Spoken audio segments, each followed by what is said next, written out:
a ideia que eu queria passar aqui para vocês nesses minutos breves, não dava para eu esgotar tudo, queria deixar todos os detalhes. Para mim, o quanto mais vocês souberem é importante. Eu acho que quando a gente tem conhecimento, a gente sabe com o que brigar. Não dá mais para a gente ir atrás de mídia, rede social, que cada vez mais a gente está formando amebas do que pessoas que conhecem. Então é importante, eu fico feliz quando vocês vêm entender no detalhe projetos que ainda sequer passaram, que podem passar ou não, que podem mudar completamente, mas eu acho que só a gente conhecendo a gente vai conseguir saber para onde a gente vai. Um recado que eu acho, o governo está querendo arrecadar, o governo não está querendo, o governo precisa arrecadar, a gente está ficando cada vez mais um pouco fechado, mas eu não acho que o fato dele estar afunilando significa que a gente não tenha planejamento, significa que a gente não vai conseguir fazer nada aqui. Eu acho que a gente tem muito espaço para fazer, acho que a gente tem muito espaço para discutir, mas é importante que, a partir do momento que vocês tomem agora a decisão de um planejamento, sempre tomem em conta com a regra geral do que está acontecendo agora e eventuais possibilidades de mudança. Então, as discussões que eu tenho com o cliente antes eu falava assim, planejamento patrimonial a gente vai rever uma vez por ano. Agora a gente vai rever menos, com mais antecedência. Agora a gente vai falar de 6 meses mais ou menos. Porque a gente tem que fazer com que a regra tenha atual, mas ao ponto da gente saber que se eu precisar mudar, porque algo mudou, eu tenho espaço e não tenho engessado. Porque se eu não acreditar que a gente tem a possibilidade de planejamento, não tem porque a gente está aqui, eu rasgo meu diploma meu diploma de direito e minha pós e meu mestrado em tributário. Então, acho que é essa mensagem que eu queria passar para vocês. Espero que não tenha sido tão juridiquesa a minha forma, que vocês tenham entendido, tenham gostado.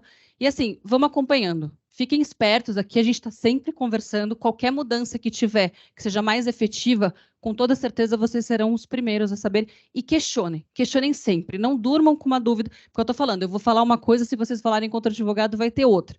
Então, sempre questionem aquilo que é o calcanhar de Aquiles para vocês, para que a gente previamente já consiga se programar. Mas nunca façam nada no medo ou no receio. Esperem qualquer coisa se concretizar para que vocês tomem alguma providência, tá?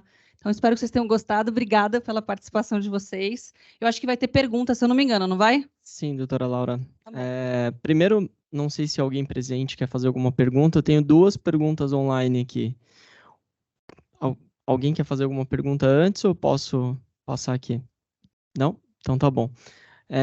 Uma pergunta foi do Alex. Ele perguntou se existe algum percentual do patrimônio que ele tem investido fora, e se você recomenda, assim, a partir de, sei lá, 60%, 70%, 80%, pelo que eu entendi, valeria a pena ele dar saída fiscal. Olha, vocês que conhecem mais essa parte do que eu do ponto econômico, não me matem. Eu vou falar com o que eu conheço. E vou falar assim, vou tirar meu chapéu. Vocês falam assim, Laura, quanto você tem do teu patrimônio fora do Brasil? Hoje eu tenho 40% do meu patrimônio. Quando eu comecei, eu tinha uma ideia de que pelo menos 20% você tinha que ter. Hoje meu patrimônio está em 40%. A diferença do que eu fiz em relação a isso são os tipos de ativos que eu penso e a forma como eu faço a construção desse patrimônio. Então, o tipo de ativo que eu escolho, a forma como eu quero deixar para os meus beneficiários, dado que eu acho que eu não vou receber o dinheiro do meu avô, porque eu não tive filho ainda. Então, eu sempre penso muito nesta forma para poder determinar o quanto eu quero. E mais do que isso, o quanto eu preciso ter de liquidez. Porque se eu tiver que ter liquidez aqui no Brasil, também não, se tributar, não dá para eu ficar contando com dinheiro lá fora para isso. Mas acho que se eu tirar o chapéu hoje, eu tenho 40%. Pelo que eu entendi aqui a pergunta dele, talvez, se você estiver ouvindo e quiser responder aqui no chat, Alex, sei lá, se ele tiver 60%, 80%, já valeria a pena ele dar saída fiscal. Mas a saída fiscal também está relacionada à residência, né? Agora eu entendi o ponto. Então vamos lá. Aí é um pouquinho mais delicado, porque é o seguinte: quando você dá a saída fiscal, não basta você olhar só para o Brasil. Tirei meu problema do Brasil. Para qual país você está indo? Porque se você está indo, por exemplo, você fala assim, eu posso morar onde eu quiser, nas Ilhas Virgens e tudo mais, aí você tem facilidade. Mas lembra que cada país tem sua regra para fazer. Então você pode ter, por exemplo, 80% do patrimônio numa offshore, mas se você falar, vou para os Estados Unidos, passou lá 120 dias por ano, porque são 183, considerando os últimos 3 anos, você já é um residente fiscal. A tributação dos Estados Unidos é mais alta. Pode ser mais coerente, pode ser mais justa, mas é mais alta aqui do Brasil. Alguns países da Europa também. Então, eu acho que assim, se cada vez mais seu patrimônio está no exterior e você tem flexibilidade para morar em países que têm uma tributação menor, ok. Você fala assim, vou colocar meu domicílio por exemplo, nas Ilhas Virgens Britânicas. Só que você passa mais de 180 dias em Portugal, você passa mais de 180 dias na França, você vai ser considerado automaticamente um residente. O Brasil é que difere um pouco nisso, porque ele não tem esse conceito. Você passou mais de 180 dias no Brasil, você tem que ser um residente fiscal no Brasil. A gente não tem essa regra de permanência. A maior parte dos países onde a gente imagina morar, tem. Se de repente, pô, vou passar viajando no barco, você não vai morar em lugar nenhum. Mas sempre você vai ter que olhar para o tipo de país que você está olhando. Porque a depender de onde você vai, tua tributação pode ser maior ou não. Dá um exemplo complementando. Portugal. Cara, Portugal até o ano passado era assim, não sei para onde ir, vou para Portugal. Facilidade com a língua, você tinha inúmeros benefícios fiscais para ir, você tinha o RNH, você conseguia ter o passaporte a depender do visto de investimento que você tinha. Acabou, você não consegue mais visto de investimento em Portugal, praticamente. Quem tinha ainda nem está com perigo de não conseguir. E agora veio a notícia que você não tem mais a possibilidade de fazer o residente não habitual, que era que por 10 anos você não tributava nada que fosse fora de Portugal, só tributava em Portugal. Que é a coisa mais maravilhosa, esse meu avô xaropão está lá em Portugal com isso. Por exemplo, agora para os novos, se a gente quiser, não tem mais. Então, quando a gente fala, para mim não é a quantidade de patrimônio, perceba, é o que você quer e para onde você vai. Agora melhorou, né? Agora ficou bem completo. Mais uma aqui sobre offshore e depois tem duas de TCMD.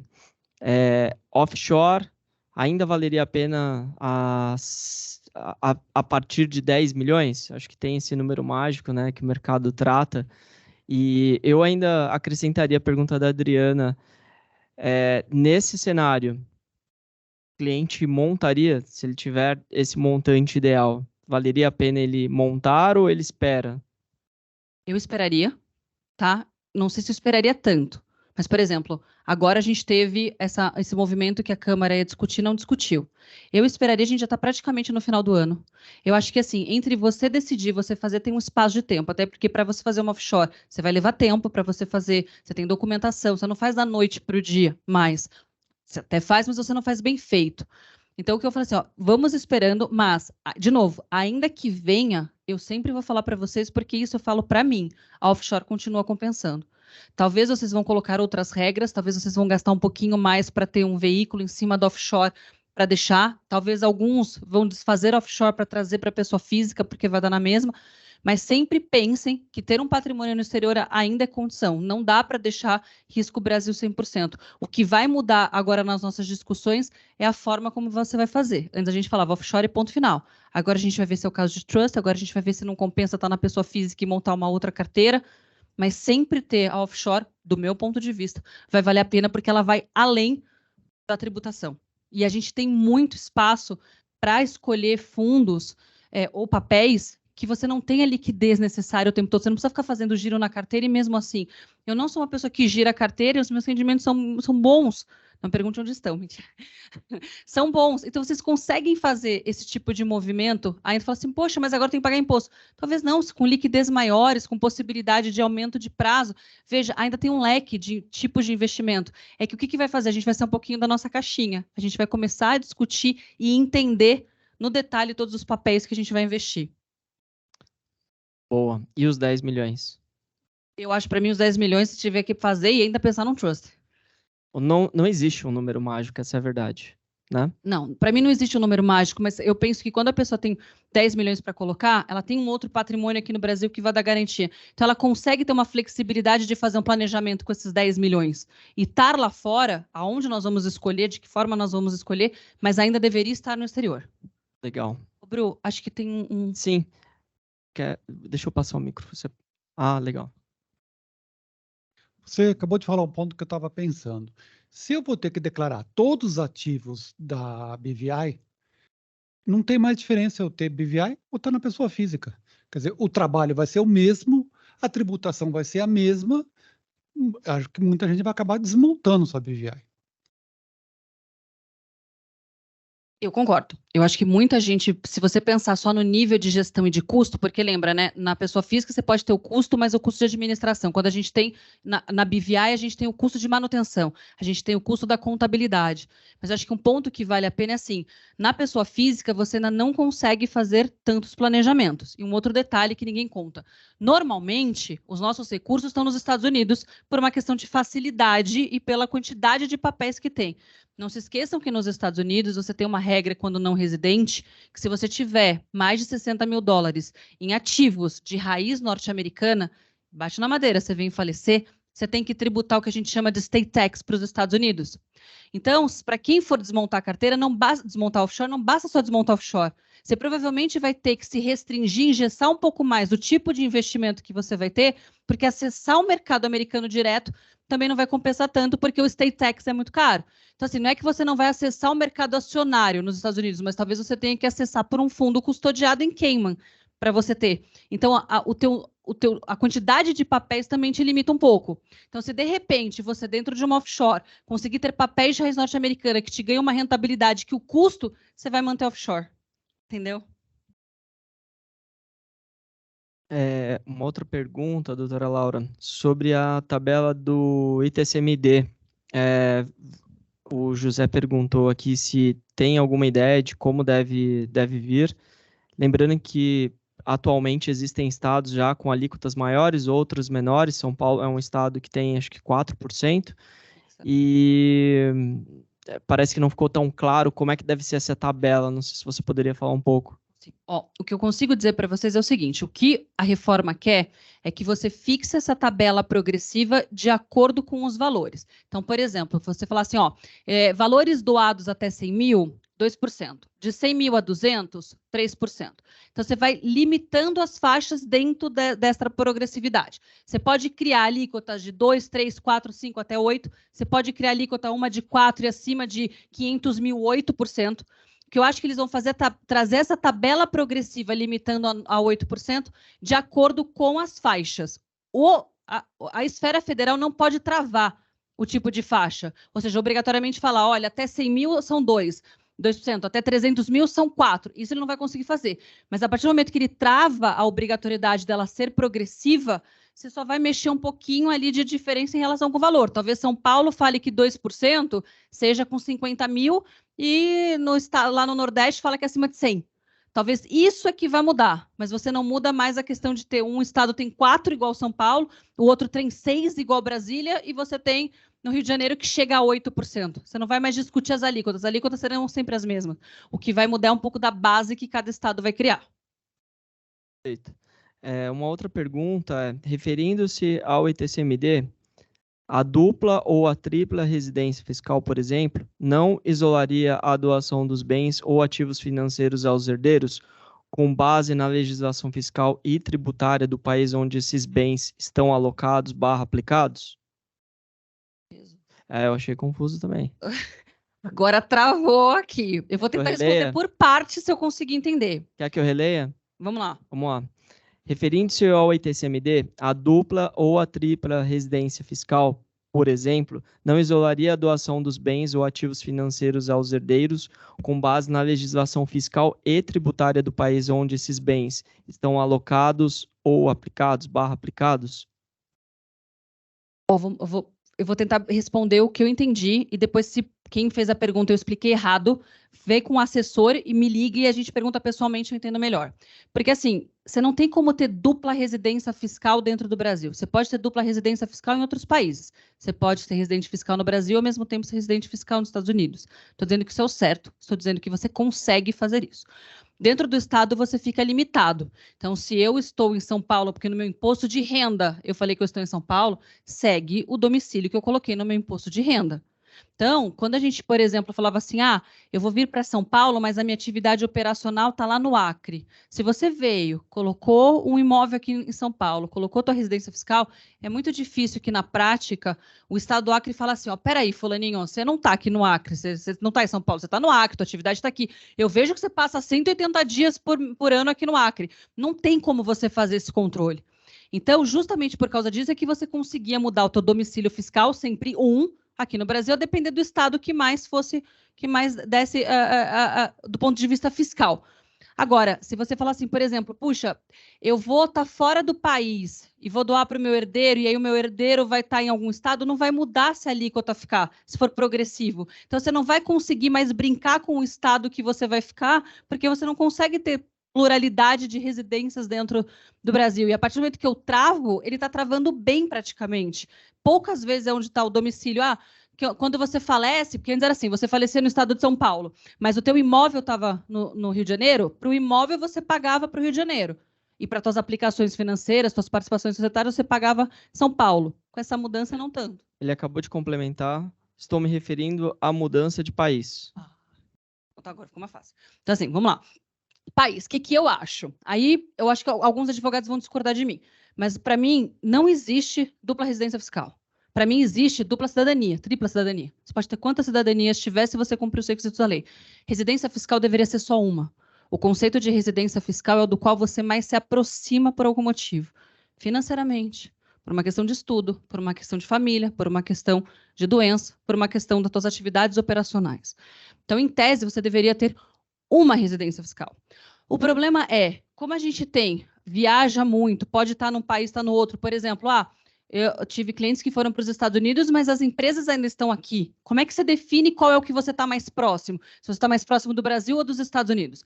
Então, como você não tem os países com troca de informação te proibindo a dupla residência, você acaba tendo. Então, por exemplo, quando você tem residência no Brasil e nos Estados Unidos, você vai declarar imposto de renda nos Estados Unidos e vai declarar no Brasil. E você vai conseguir compensar, porque apesar de você não ter um tratado, a compensação funciona. Então, eu, Laura, teria dupla residência. Porque qual que é o problema de você não ter a dupla residência também? Imagina quem tem contas no Brasil, aí foi para os Estados Unidos. Você vira para o teu assessor e fala, assessor, mudei de residência, não estou mais no Brasil. Aí ele vai falar assim, tá bom, pega a tua conta corrente e transforma numa conta corrente de não residente. Faz uma CDE, que é uma conta de estrangeiro, uma 4373. O custo é gigantesco. Além do custo, a burocracia é gigantesca, porque o banco passa a ser responsável. Você gastou mais de 100 mil no cartão de crédito, aqui, me dá a fatura. Aí você vai abrir tua fatura para o banco, que vai abrir para o Banco Central.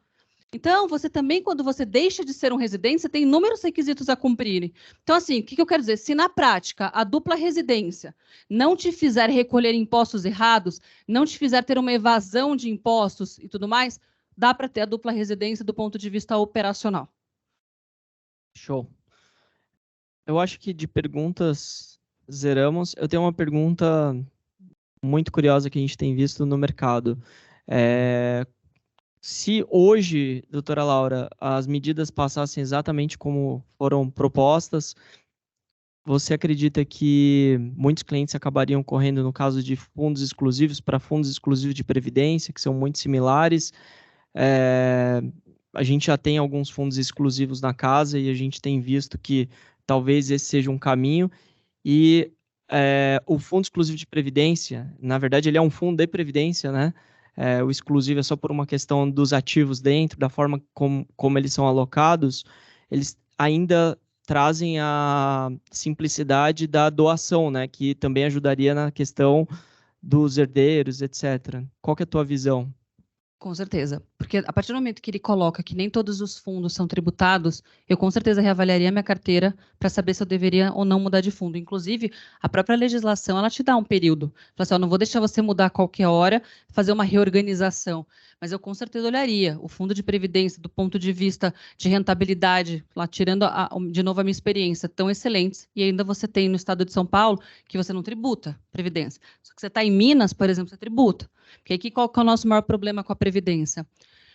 O que eu acredito, para mim a previdência ela não é um produto de investimento, ela ainda se assemelha a um seguro. E, portanto, se ela se assemelha a uma ideia de seguro, principalmente o VGBL, então, pelo Código Civil, não tem que entrar em herança e, portanto, se não entra em herança, não tem que tributar o ITCMD. Como muitas pessoas começaram a utilizar isso como veículo de planejamento, veio a Procuradoria e falou, opa, estamos arrecadando menos, está errado isso. Não, previdência não é um seguro, previdência é um produto financeiro. E, portanto, se é um produto financeiro, tem que tributar no ITCMD. E veio uma enxurrada de mudança de legislação. Minas é exemplo crasso, São Paulo ainda não tem.